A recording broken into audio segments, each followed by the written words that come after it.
प्राचीन समय की बात है। ब्रह्मा जी के पुत्र राजा दक्ष बहुत बड़े यज्ञकर्ता और शक्तिशाली राजा थे। उनकी एक अत्यंत सुंदर और तेजस्वी पुत्री थी, सती। बचपन से ही सती का मन भगवान शिव की भक्ति में लगा रहता था। वे हर समय शिव का ध्यान करती और मन ही मन उन्हें अपना पति मान चुकी थीं। लेकिन राजा दक्ष भगवान शिव को पसंद नहीं करते थे। उन्हें लगता था कि शिव कैलाश पर्वत पर रहने वाले, भस्म लगाने वाले साधु स्वरूप देव हैं और उनकी पुत्री के योग्य नहीं हैं। परंतु सती का प्रेम सच्चा और अटूट था। एक दिन सती ने कठोर तपस्या आरंभ की। उन्होंने भोजन त्याग दिया, दिन रात शिव का नाम जपने लगी। उनकी तपस्या से तीनों लोग कांप उठे। अंततः भगवान शिव प्रकट हुए। सती ने फोल्डेड हैंड्स से कहा, प्रभु, मैं आपको अपने पति के रूप में पाना चाहती हूं। भगवान शिव मुस्कुराए और बोले, हे देवी, तुम्हारी भक्ति और प्रेम से मैं प्रसन्न हूं। कुछ समय बाद ब्रह्मा जी और देवताओं की उपस्थिति में भगवान शिव और माता सती का विवाह भव्य रूप से संपन्न हुआ। पूरा ब्रह्मांड इस दिव्य विवाह का साक्षी बना। लेकिन राजा दक्ष के मन में अहंकार बढ़ता गया। एक बार उन्होंने एक विशाल यज्ञ का आयोजन किया। सभी देवी देवताओं को निमंत्रण भेजा गया, परंतु जानबूझकर भगवान शिव और माता सती को नहीं बुलाया गया। जब सती को यह बात पता चली तो उनका हृदय दुख से भर गया।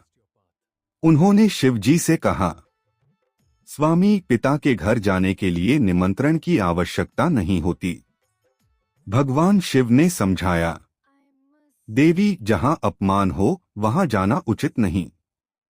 लेकिन सती अपने पिता से मिलने की इच्छा रोक न सकीं और अकेले ही यज्ञ स्थल पर पहुंच गईं। वहां पहुंचकर उन्होंने देखा कि किसी ने उनका सम्मान नहीं किया। राजा दक्ष ने भगवान शिव का अपमान करते हुए कठोर शब्द कहे।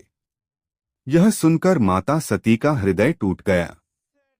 उन्होंने क्रोध और पीड़ा से कांपती हुई वाणी में कहा, जिस स्थान पर मेरे आराध्य का अपमान हो वहां रहना भी पाप है।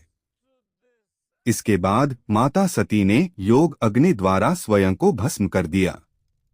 पूरा यज्ञ स्थल कांप उठा।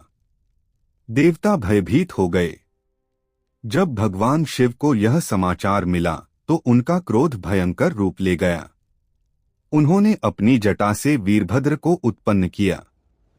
वीरभद्र ने यज्ञ को नष्ट कर दिया और राजा दक्ष का अहंकार समाप्त कर दिया। भगवान शिव माता सती के शरीर को उठाकर पूरे ब्रह्मांड में विलाप करते हुए घूमने लगे। तब भगवान विष्णु ने अपने सुदर्शन चक्र से सती के शरीर के टुकड़े किए, जो पृथ्वी पर विभिन्न स्थानों पर गिरे। यही स्थान आगे चलकर शक्तिपीठ कहलाए। बाद में माता सती ने हिमालय के घर पार्वती के रूप में पुनर्जन्म लिया और फिर से भगवान शिव को पति रूप में प्राप्त किया।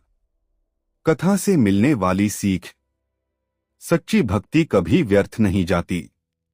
अहंकार मनुष्य के विनाश का कारण बनता है। पति पत्नी का प्रेम और सम्मान सबसे बड़ा धर्म है। भगवान शिव और माता शक्ति का संबंध अनंत और अटूट है। हर हर महादेव। जय माता सती।